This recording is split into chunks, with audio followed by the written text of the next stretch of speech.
दोस्तों good evening. अच्छा भाई दोस्तों, आज मार्केट में गिरावट देखने को मिली है। रीजन कहीं ना कहीं है दोस्तों, ऑयल प्राइसेस में जो तेजी आई है, ये जो इजराइल और फिलिस्तीन वॉर जो है, इस रिलेटेड न्यूज के कारण ऑयल प्राइसेस में जो तेजी आई है लगभग 4 to 5%, इस कारण से आज एक गिरावट देखने को मिली है। जबकि होना चाहिए था क्या दोस्तों, ऊपर के तरफ जाना चाहिए था मार्केट को, क्योंकि चार्ट भी यही बता रहा था और डाउ जोन्स भी यही बता रहा था। लेकिन ऑयल प्राइसेस में ऊपर के तरफ जो चाल आई है, इस कारण से कहीं ना कहीं आज थोड़ी दिक्कत देखने को मिली है। लेकिन ये कोई बड़ी पैनिक नहीं है जैसा लोग कह रहे हैं कि भाई पैनिक वैनिक है, ऐसा कुछ नहीं है दोस्तों। आपने देखा है रशिया यूक्रेन जो इससे बहुत बड़ा वॉर था, जिसमें ऑयल प्राइसेस काफी ऊपर चले गए थे, उस वक्त भी मार्केट ने 2-3 दिन थोड़ी जो है गिरावट दिखाई थी, लेकिन फिर एक अच्छा बाउंस बैक देखने को मिला था। तो मेरे ख्याल से ये जो गिरावट है, ये जब तक बड़ा सपोर्ट नहीं ब्रेक होता है, तो मेरे ख्याल से बस एक शॉर्ट टर्म एक ब्लिप है, छोटी सी जो है एक गिरावट है, और फिर एक अच्छा बाउंस बैक आना चाहिए। और मार्केट को जो करना है यानी ऊपर जाना है, वो यहां से जरूर ऊपर जा सकता है। तो डिस्कस करेंगे दोस्तों निफ्टी बैंक निफ्टी स्टॉक्स की एनालिसिस करने का प्रयास करेंगे। स्वागत है आपका आपके अपने चैनल टीके मनी में। मेरा नाम है त्रिभुवन। चलिए चर्चा की शुरुआत करते हैं। सबसे पहले सबसे इंपॉर्टेंट मार्केट यानी निफ्टी दोस्तों, इंडिया विक्स वॉलेटिलिटी इंडेक्स ऊपर गया है, जो कि लाजमी था कि वो ऊपर जाने वाला है, क्योंकि कहीं ना कहीं ज्यादा नहीं पर थोड़ी सी जरूर पैनिक थी, हल्की सी पैनिक थी मार्केट में, इस कारण से अब वो ऊपर की तरफ गया, लगभग 11 के आसपास है, जो कि कोई ज्यादा बुरी खबर नहीं है। जब तक इंडिया विक्स 12 के ऊपर ना चला जाए, मेरे ख्याल से कोई ज्यादा रिस्क नहीं है। लेकिन भाई अब आगे क्या दोस्तों, देखिए इस न्यूज फ्लो के कारण निफ्टी ने कहीं ना कहीं शुरुआत ही नीचे की तरफ की, जो हमने सपोर्ट डिस्कस किया था उसको तोड़कर इसने जो है शुरुआत की, तो गिरावट तो होनी थी और गिरावट हुई है। लेकिन 19,500 के मानसिक लेवल से एक बाउंस बैक भी आया और फिर से निफ्टी वहीं पर चला गया है। तो अब आगे क्या होगा दोस्तों, निफ्टी में सबसे पहले अगर निफ्टी 19,500 का ये जो सपोर्ट है दोस्तों, इसको बचाने में कामयाब रहता है, तो मेरे ख्याल से जैसे ही 19,510 के ऊपर जाता है लाइव मार्केट में, 510 के ऊपर जाता है, 19,510 के ऊपर, तो आपको एक अच्छी तेजी मिल सकती है। पहला टारगेट 19,600 हो सकता है, फर्स्ट टारगेट 19,600 का हो सकता है। निफ्टी में ये चीज आपको याद रखनी है। अगर निफ्टी 19,500 के सपोर्ट को बचाने में कामयाब रहता है, तो फिर आपको 19,600 पहला टारगेट और नेक्स्ट टारगेट 19,660 हो सकता है। ये चीज आपको याद रखनी है, 19,660 जो कि अगला रेजिस्टेंस है।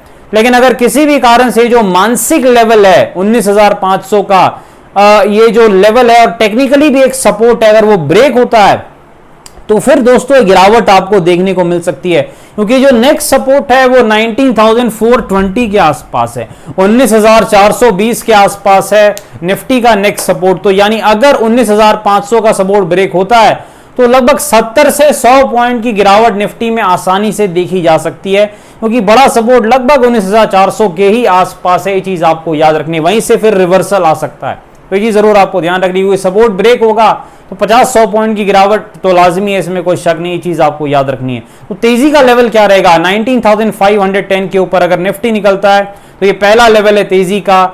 नेक्स्ट अगर मान लीजिए छोटी सी गैप अप होती है और अगर निफ्टी 19,530 के ऊपर चला जाता है, क्योंकि अगर आप डेली चार्ट पर, अगर आप 5 मिनट चार्ट पर देखें तो 19,530 एक लेवल है। अगर इसके ऊपर मेरे ख्याल से अगर निफ्टी निकलता है, तो पहला टारगेट बिल्कुल 19,600 निफ्टी का हो सकता है तेजी में। नेक्स्ट टारगेट अगर 19,600 निकलता है तो 19,660। सपोर्ट क्या है 19,400 के आसपास। डब्ल्यू और एम पैटर्न स्ट्रेटजी बिल्कुल फॉलो करनी है, चाहे जो हो जाए। डब्ल्यू में तेजी, एम में पिटाई, 30 पॉइंट का स्टॉप लॉस, 100 प्लस पॉइंट की कमाई। निफ्टी बैंक में बड़ी गिरावट आज देखने को मिली है।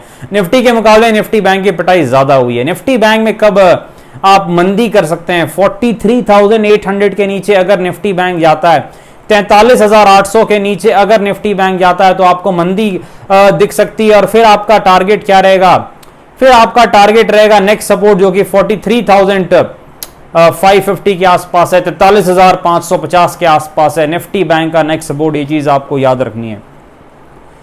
निफ्टी बैंक में दोस्तों अगर आपको तेजी करनी है, तो तेजी का क्या लेवल है भाई, तेजी का लेवल है दोस्तों 43,920 के ऊपर, 43,920 के ऊपर अगर निफ्टी बैंक निकलता है, तो मेरे ख्याल से निफ्टी बैंक में पहली तेजी आपको 44,100 तक दिख सकती है, 44,100 तक निफ्टी बैंक जा सकता है। नेक्स्ट टारगेट निफ्टी बैंक का क्या रहेगा, गैप को वो कवर करेगा, यानी 44,350 तक भी बैंक निफ्टी जा सकता है अगर 44,100 के पहले रेजिस्टेंस को निकाल लेता है। पहला टारगेट 44,100, नेक्स्ट टारगेट 44,350 के आसपास। मंदी कब करनी है, 43,820 के नीचे करनी है। सपोर्ट क्या है, लगभग 43,550 के आसपास।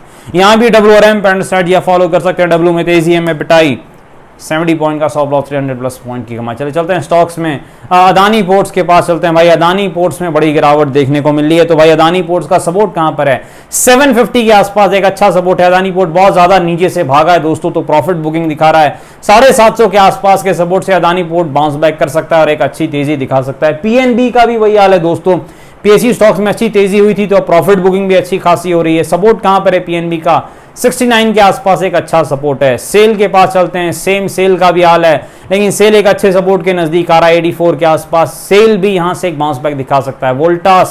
वोल्टास का दोस्तों सपोर्ट है 820 के आसपास, 820 के आसपास। वोल्टास लॉन्ग टर्म के लिए एक अच्छा स्टॉक है, एक अच्छा सपोर्ट है 820 के आसपास। वहां से वोल्टास रिवर्स कर सकता है और एक अच्छा बाउंस बैक दिखा सकता है। लगभग सारे स्टॉक धीरे धीरे एक सपोर्ट के नजदीक आ रहे हैं, तो मेरे ख्याल से एक आध दिन में एक अच्छा बाउंस बैक देखने को मिल सकता है। डिस्क्लेमर आपको पता है दोस्तों, वीडियो एजुकेशनल और इन्फॉर्मेशनल पर्पस के लिए, कृपया फाइनेंशियल एडवाइजर से बातचीत करके फैले बाजार में काफी जोखिम है, थोड़ा ध्यान से काम करें। धन्यवाद।